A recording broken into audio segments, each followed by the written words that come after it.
I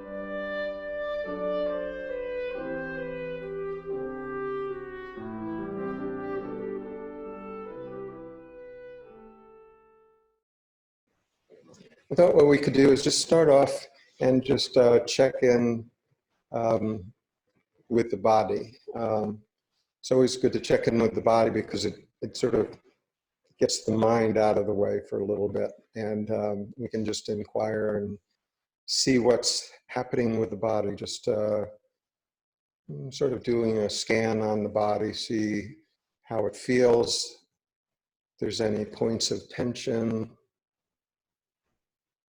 just to feel how it senses into its space in the room.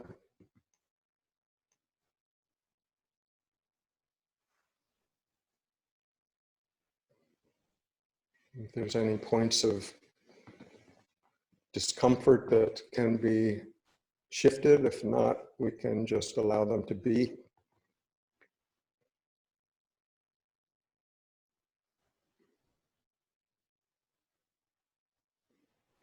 And while we're checking in with the body, we can notice that the breath is happening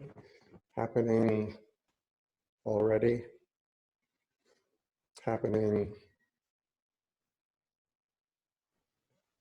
without a need to change anything about it, improve it, manage it. We can just let it be as it is naturally.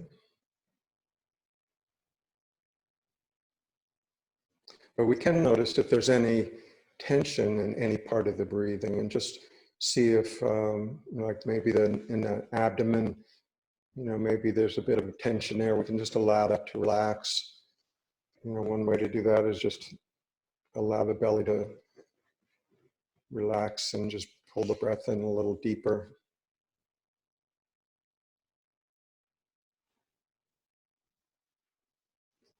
But mostly we can just notice that the breath is happening. The body knows what to do. And we can just be, you could say, just the observer of that.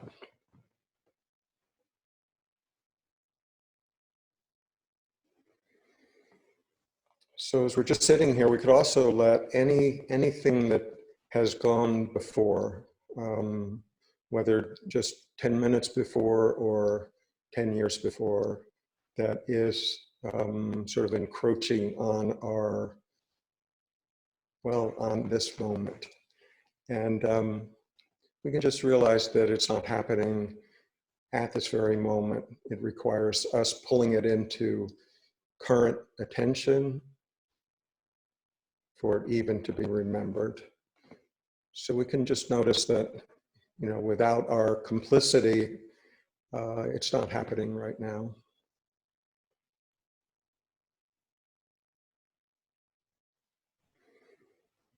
And we can do the same thing with any ideas that we're holding about how the future may unfold, whether it is the next moment or the next day, and just recognize that that's just the functioning of the brain coming up with ideas about possible future scenarios. So we can just let that be, realize that there's not reality there, it's just functioning of the brain.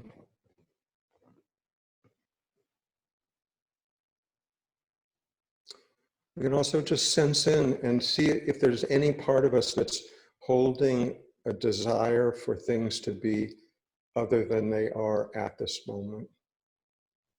Any movement away from just this moment.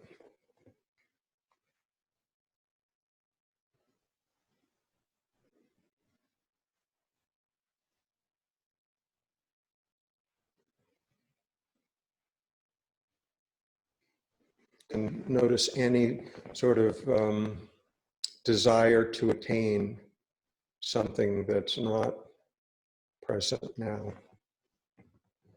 Just that movement away from this moment.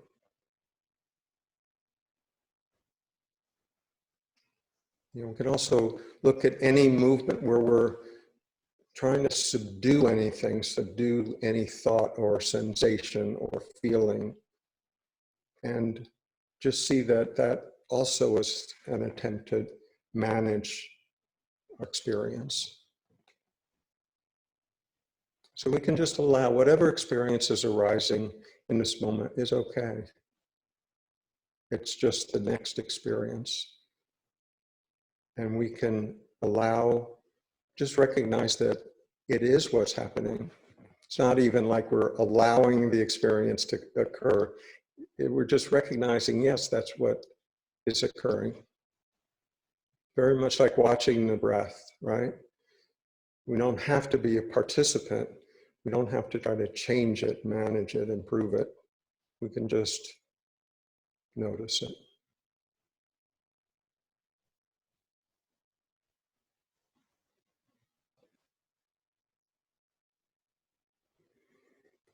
We can also notice if we're holding on to any sense of time.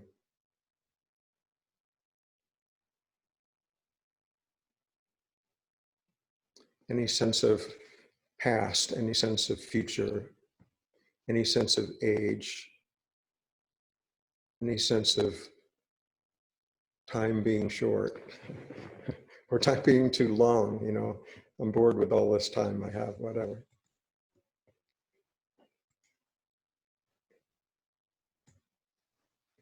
So any movement around that sense of time, of not now, but then, we can just notice that for what it is and see that it's not actually happening in this moment. It's just the thought. It's just something that we imagine and then believe and then live out the consequences of that belief.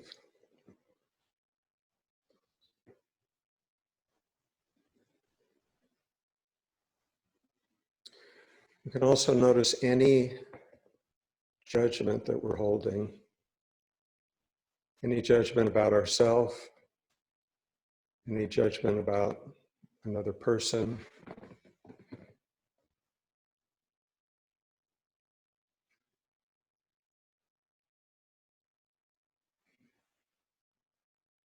Where we position ourselves as someone who knows, someone who's certain.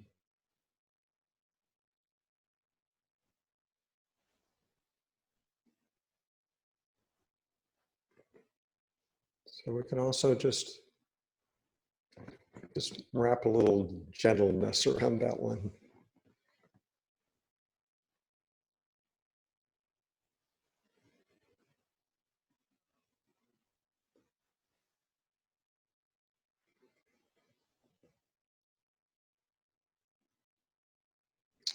We can also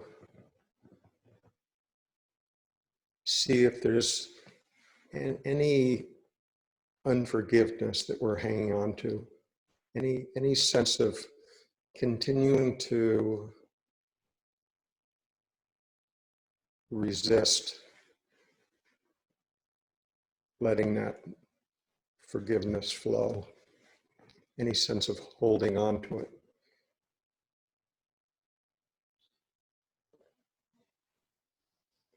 You know, through realizing that it is something that we're doing to ourselves, not really to the other person.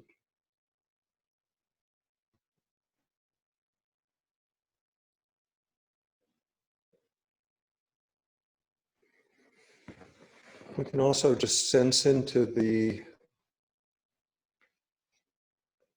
spaciousness of the room around us, just the physical spaciousness.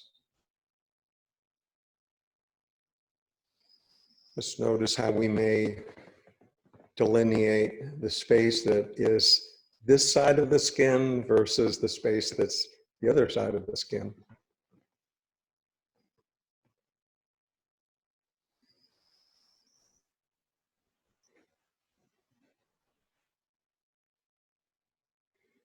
And we can just gently allow ourselves to relax that distinction.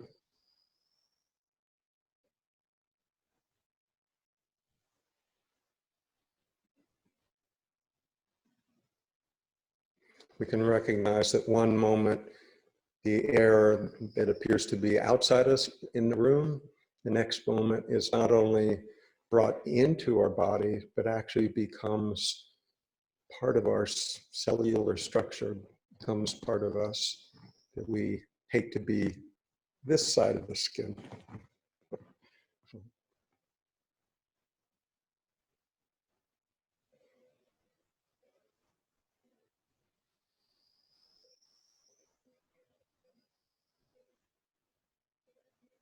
We can also just notice objects in the room that we habitually think are outside of us, because with these eyes we can see them being outside of this body.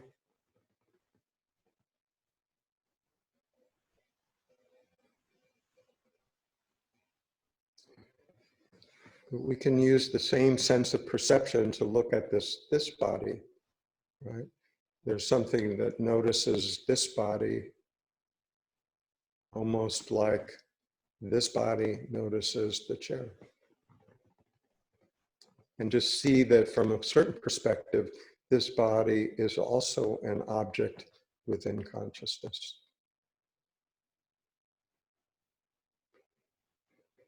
So we can allow our attention to consider this object useful.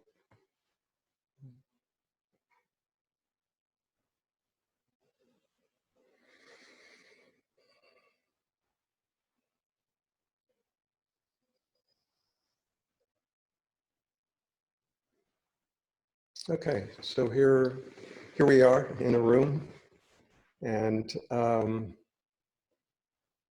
you could say this space together tonight. So last week I promised that I would talk about pleasure and pain tonight, that there is there's some depth there to be talked about. It's often talked in spirituality as that seeking pleasure is somehow a problem, avoiding pain is somehow natural, but it'd be really good if you could just disregard both. But if it doesn't feel like that, right? It feels much more personal than that. And there's a reason for it, because it serves a useful purpose. That's the origin of it, right? Pleasure is something that, from an evolutionary standpoint, it's something that is supportive for this body. When I eat some food that's nourishing for the body, that tastes good, we have this bodily sensation of pleasure, of this feels good to the body, right? So there's some essential things that this body requires, food and shelter and water. So if we're thirsty and we finally come across some water and we drink it, it feels good. It feels pleasurable. It's sort of the body's way of informing us this is good, right? And it's something that has evolved over the eons to get to the point where we just take that reaction for granted. We give it a word, pleasant, and then believe that we know that's what it is. And pain, in a sense, serves a similar purpose. If we do something and it's painful, we learn, hopefully, not always, not on the first time anyway, we may learn that not to do that again. If we hurt ourselves by being reckless, then we learn to be more careful. So that pain is the way of drawing attention to something that is useful, again, from a bodily standpoint, useful to supporting this organism. So we have this essential functioning, where the body's informing us, yes, this is good for the body, this is useful, this is nourishing, this is supportive. And then we have other things that saying, don't do that. Don't stick your hand in the fire, it hurts. don't do it again. So we learn. Some of that learning can be almost in our, genetic makeup, it seems. You watch newly born animals, and they have a certain knowledge. They have a knowledge about how to function in the world in a certain sense, and then they may learn other things afterwards. When we first had chickens here, we raised them indoors. They'd never been outdoors, and the first day that they were outside, a crow flew over, no reaction. A hawk flew over, they just immediately scrambled under the building for safety.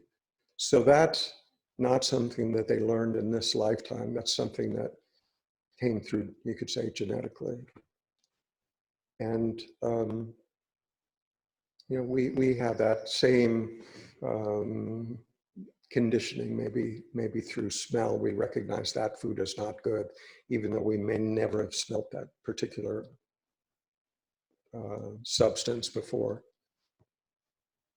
And then other things we learn in this lifetime, this is good for us, this may be painful, don't do it again.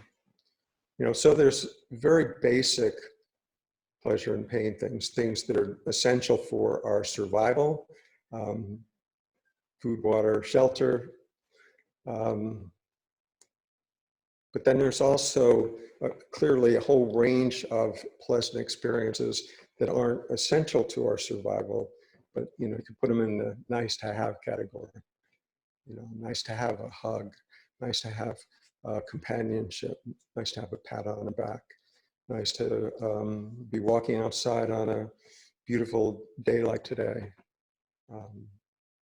So there's things that are clearly above the survival level that we can also identify as pleasurable.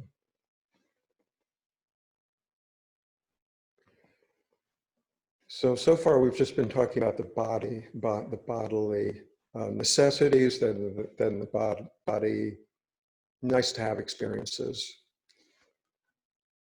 a soft touch, comforting arm around your shoulder. But then there's also what happens in our minds. So again, we can have pleasurable things happen in our minds, pleasant daydream, watching a good movie, seeing the sunset, seeing a bird in flight. Those are all sort of mental sensations that we identify as or categorize as pleasant, right? Pleasurable. There are things that are clearly not quite so functional. I mean, like, over consuming alcohol, consuming certain drugs,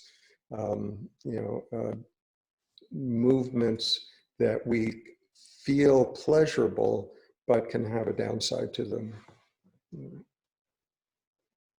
So within our mental structure, we can have that same movement of, a pleasant experience or a really difficult experience that we could say is painful, right? If we have, let's say we've been in a relationship and our lover leaves us for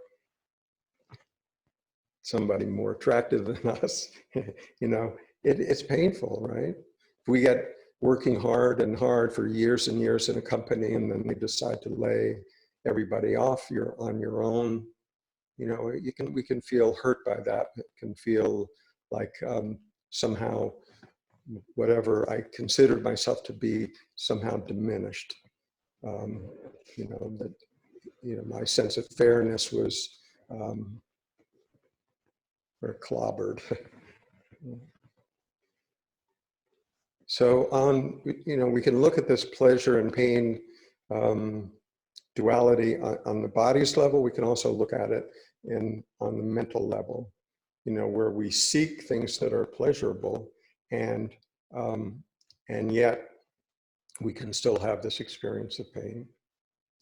So it's important. I've been using the word pleasure and pain as sort of a commonly paired terms. But I also want to clarify the distinction between pain and suffering. Pain, as I'm using it, is something that's felt in the body, right? It can be grief, it can be disappointment, it can be an emotional trauma. So those are things that can affect our psyche and be felt as pain. Pain is not necessarily avoidable. We, of course, try to avoid it, but sometimes that's not possible. Sometimes things happen that hurt. I'm making a distinction here between pain and suffering. Suffering is, pain may not be optional, right? Suffering is optional. And by suffering, I mean what we tell ourselves about what happened. If some difficult circumstances arise, that's what arose. That's the fact of it. That's the reality of it. What we tell ourselves afterwards about that it shouldn't have happened, or that person shouldn't have said that about me, or they should have done this and not what they did. Whatever our storyline is, where we try to justify or blame, either blame other people, blame ourselves, that whole secondary motion, the pain happens, but then there's what we tell ourselves about the circumstance. That whole motion of what we tell ourselves afterwards is what I'm calling suffering. And the reason that I say that is optional, it's something that we do to ourselves. The pain may not be avoidable, the suffering is. So we can just see that all the stories that we tell ourselves about why it shouldn't have happened, or should have happened a different way, or they were right, or someone's to blame, all of that storyline where we're trying to rewrite what actually happened, or sort of rewrite it in our own head so that the outcome somehow feels better. All of that effort is ways that we hold on to whatever it is that happened, where we recreate it over and over again and suffer as a result of that. So that's useful to make that distinction, that pain is sometimes unavoidable, suffering is always avoidable, in the way I'm using the terms. Okay, so far we've talked about the body and pleasant happenings that can occur to the body. Talk about pleasant things that happen to the mind. There's certain, we can grant that there's certain physical necessities, food, water, shelter, that are necessary for the continuance of this organism. In this country at this time, for most of us, not all of us, but most of us, taking care of those basic necessities doesn't consume most of our time. Some effort, some expenditure of participation in life is required to meet those just basic physical requirements. Okay, but when we really look at how much time and energy is spent pursuing pleasures over and above the basic necessities, we can see that a lot of effort is expended in that direction. A lot of our life energy is spent chasing the next pleasure. Right? And often it's mixed with a sense of seeking pleasure, but doing so with some trepidation, some fear that something, if I'm out in the world, so let's say seeking friendship, seeking a love relationship, we can also sense that I can be hurt out putting myself out in the world like that. you know, can be some concern about, you know, vulnerability. But again, we were talking about the body and the psyche, right? Vulnerability of what?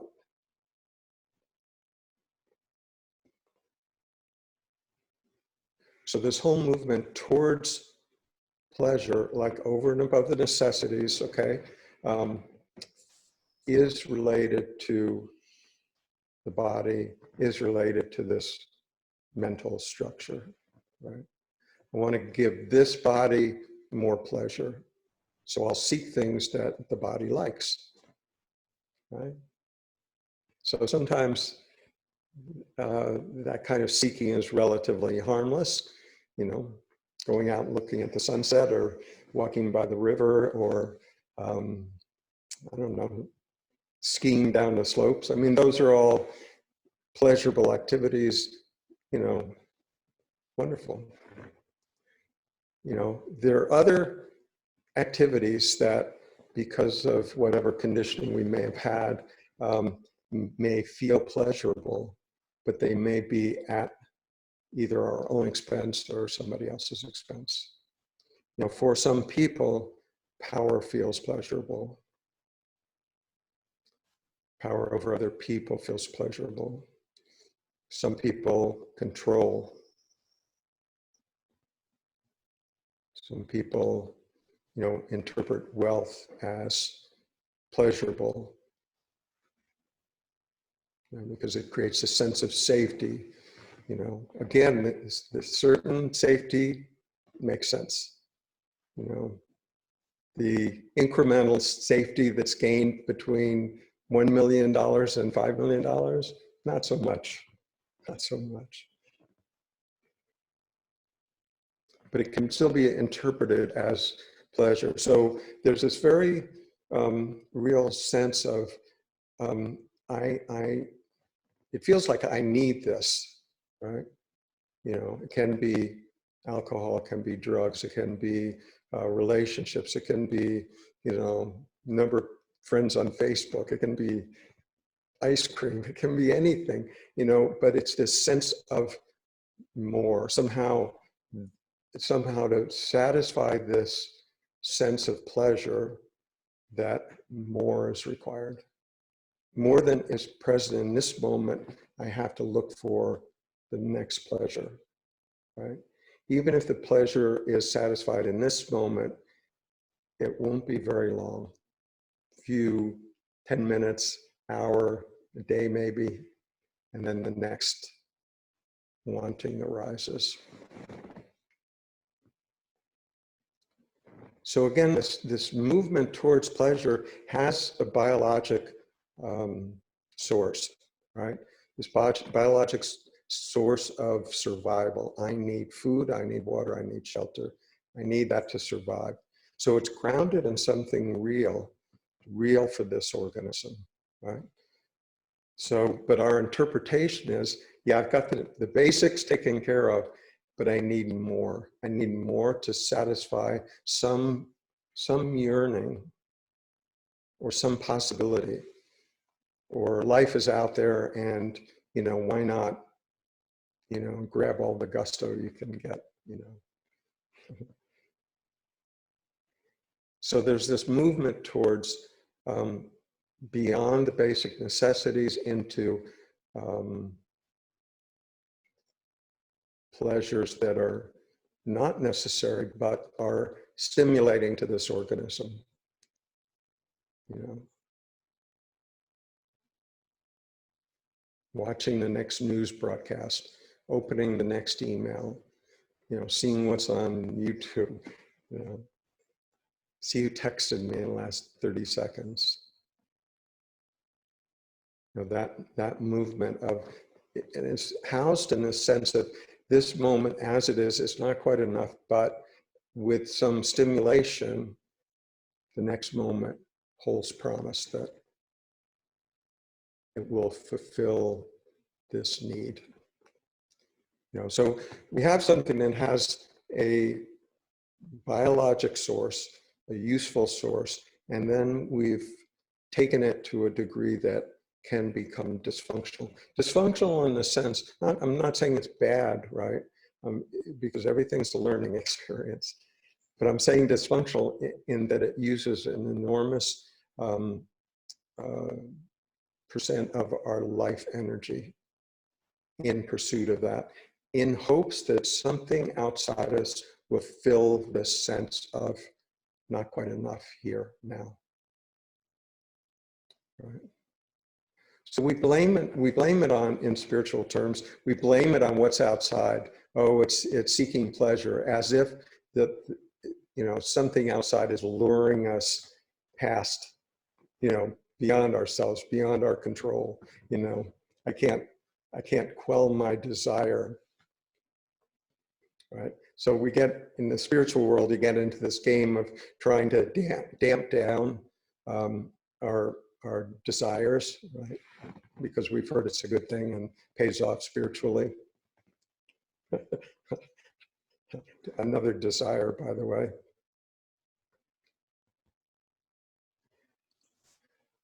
So we somehow, put the blame on whatever that source of pleasure outside ourselves is, but we never quite look at, why is that so compulsive to move in that direction? To what does that pleasure happen to?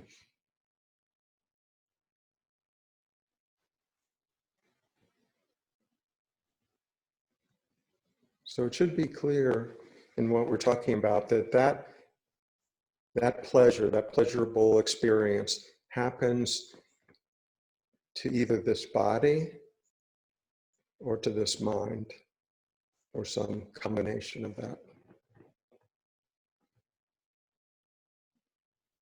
Right? So the question is, okay, is it happening to you? If we take ourselves to be limited to this body and this mind, this skin-tight organism, that's who we are, separate from the outside world, then if somebody criticizes us, and that's our identity, that's the entirety of who we know that we are, this body, mind, and someone criticizes us, it hurts. It is painful. If someone, promotes us and we, have the corner office, that feels good, right?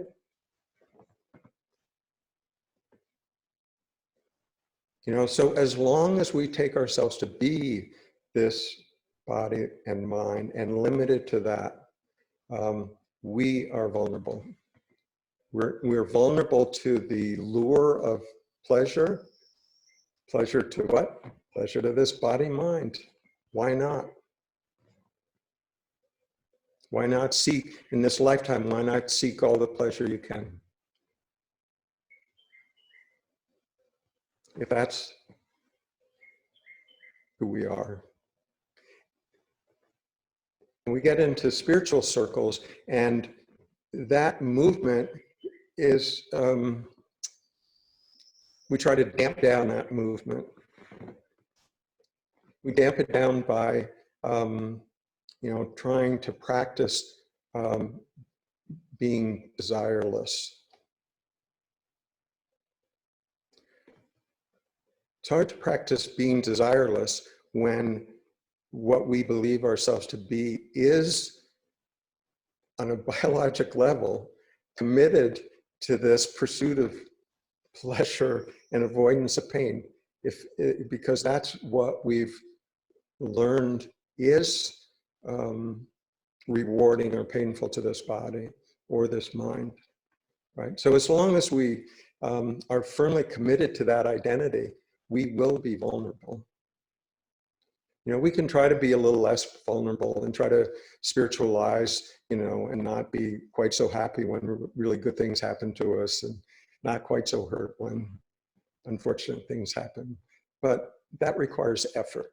As long as we believe that we're the body, mind, and it's the body that's experiencing that pleasure and pain, we will be vulnerable. and the world will be a challenging place to live in.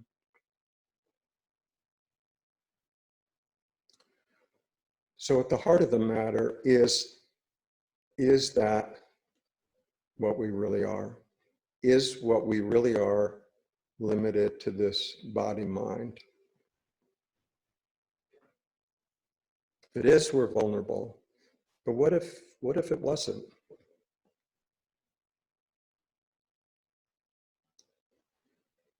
You know, when we're willing to consider the possibility that, you know, can seem almost absurd when we first ask the question, well, you know, am I really not this body-mind? It's like, yeah, there's an association there. I mean, it's what's looking out through these eyes is this, you know, but this functioning of this body mind, is the sensory capabilities of this body mind. Yes, okay. I mean, even consciousness needs an organism to participate in this world. But we can see, okay, fine, the organism is here. It has some basic necessities. It's what views the world, participates in the world. Wonderful, no problem. But is there something more fundamental, more essentially who we are than that?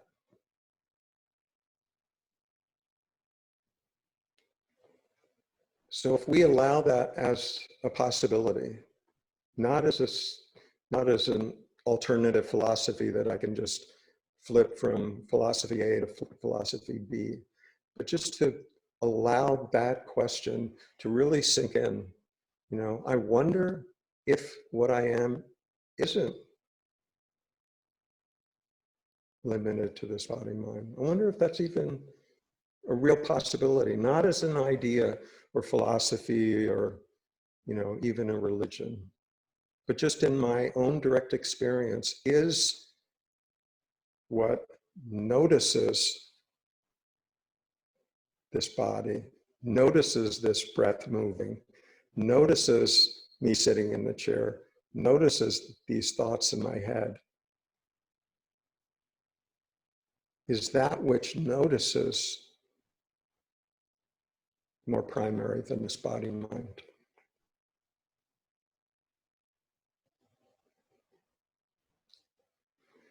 If we allow that as a possibility,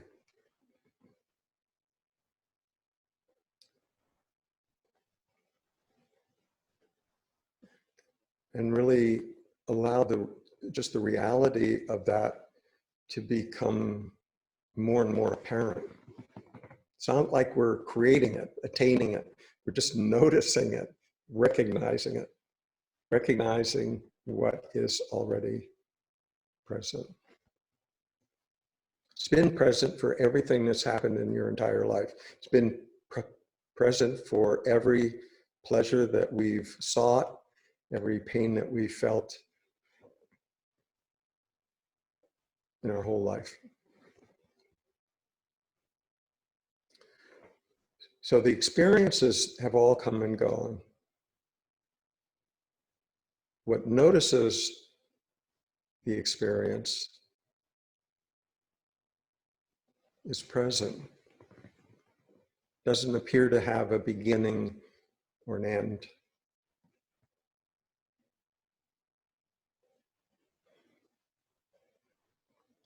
So again, the question is, to what does this pleasure accrue to? I mean, it should be clear that what actually experiences that sensation and interprets it as pleasure or as pain is the body, is the mind.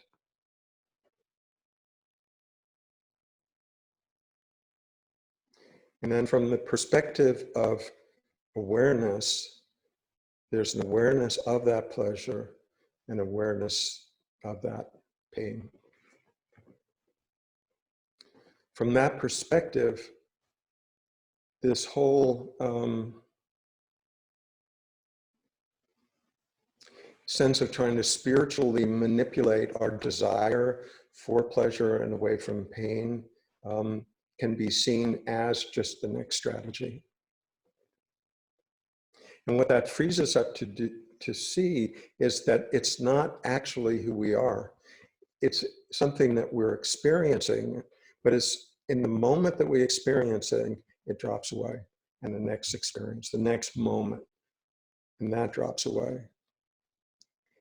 But we keep seeking and believing there exists an experience that's so amazing, so beautiful, so mind-blowing that it will permanently thrust us into a eternal state of bliss. Yeah. Maybe we think drugs will do that. Maybe we think enlightenment will do that. Maybe we'll think that the perfect marriage or promotion or house or neighborhood, whatever, will do that. I finally made it. I'm good. I'm good for the duration. I don't need anything else. But we've all sort of realized some goals in our life, clearly not all. But when we've recognized the goal, did that permanently satisfy us? Any of them? Or did it sort of wear off over time and we thought, well, that was really nice, and maybe we learned something valuable from it. Maybe some spiritual realization changed the way we viewed the world. Beautiful. But there's an experiential component to it, and then there is something deeper than that. The experiential component will, no matter what the situation is, even the enlightenment experience itself. Yes, I, traveled to other worlds and had, mind-blowing, blissful experiences and, hours of uncontrolled laughter. Beautiful. And that experiential component will subside. Something deeper may have been present. It was actually you could say the source of that bliss, that source of that experiential component. What is deeper may or may not be recognized because it's quiet. It's quiet, it's really, really quiet. And that's what remains. That's what's always been there. That depth of silence, that depth of presence to whatever's happening, that remains. It's not created in that moment. It's always been there, but in that moment was recognized. If we get hooked on the experiential component, beautiful as that may be, we can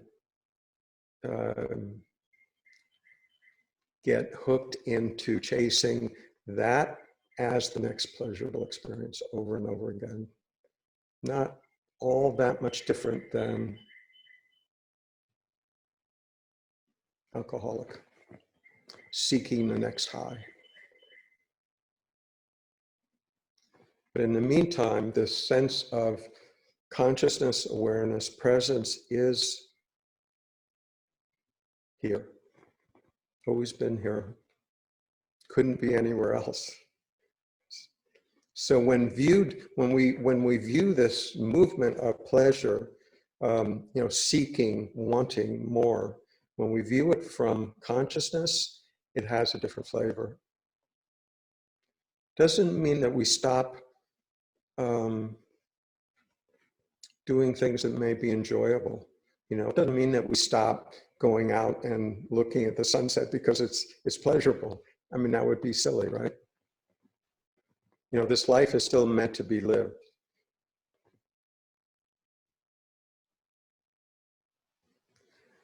But when we do it from a different perspective, where we can enjoy the sensation without being in the grips of of fear or concern about the outcome. We can enjoy the moment for what it is, you know, bringing our, you could say, highest and best understanding to the table. And life will unfold as it unfolds. And by not arguing with that, we can enjoy the next moment also, whether pleasurable or not so pleasurable. You know, doesn't mean that we don't prefer pleasurable experiences. I mean, our body is set up like that. So we will still prefer, no matter how enlightened we are, we'll still prefer a pat on the back to a blow on the head, right? I mean, you know, because there's still a body, mind, and volunteer. You know, so having preferences is actually not a problem. Insisting on the preferences being fulfilled is where the trouble starts. You know, this movement of desire, when it's really seen clearly, is a movement from our deepest source. It's a movement to, you could say, for our own well-being. You know, we interpret it as pleasurable. Well, you know, maybe, you know, eating that whole quart of ice cream will do it. You know, but what's actually seeking that is coming from a place much deeper than that. Our downfall is to look for cheap thrills.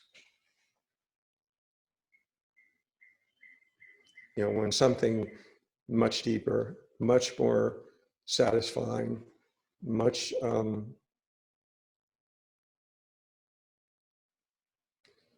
more sense of being coming home to ourself, where we can actually relax. Doesn't mean that pleasurable things no longer happen, but we're no longer bounced around by every turn of events. You know, we can enjoy the pleasurable ones, sure. You know, we can endure the difficult ones, yeah. Yeah, but it doesn't feel like our very existence is at play. You know, when we recognize that what we essentially are is what is present for all of that. All of that game of pleasure and pain happens within awareness, within who we are. From the perspective of awareness, we can see that game. We can see the origin of it, the motivation of it. We can even use it fruitfully, use it to really explore, you know, rather than chasing, you know, the next whimsical desire. We can actually take that same energy and just turn it around and use it to say, okay, what is it? Not what can this body mind, you know, what can pleasure it the next moment, but asking a deeper question like, I wonder what is actually animating this body mind. I wonder what's actually living this life. I wonder what's actually seeking this pleasure. I wonder to whom that pleasure accrues to.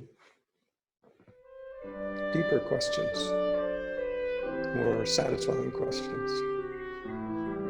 And again, it's not to come up with the sort of right philosophy that we can say, okay, that I got it now, it sort of works. Not that, but just use it to drop into this awareness that is already present, is already complete, actually.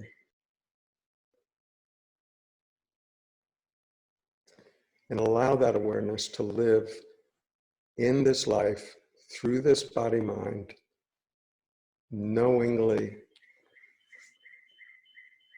in the mystery, you could say. And allow it to flow to be in this world, to experience this world without fear. That's the possibility.